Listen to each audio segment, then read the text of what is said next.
বৃষ্টির রিমঝিম ছন্দের তালে দুটি হাতে তুলে করো মুনাজাত। বজ্রপাতের মৃত্যু হতে প্রভু আমাদের করো তুমি হেফাজত।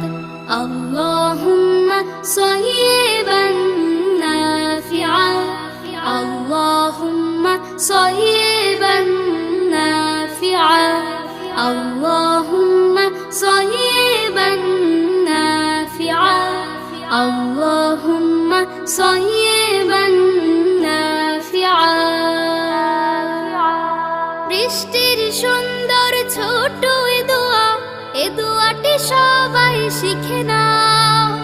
এসো শিখি একসাথে সুর মিলিয়ে বৃষ্টির দোয়ার গান গাও। বৃষ্টির সুন্দর ছোট এ দোয়াটি সবাই শিখে নাও।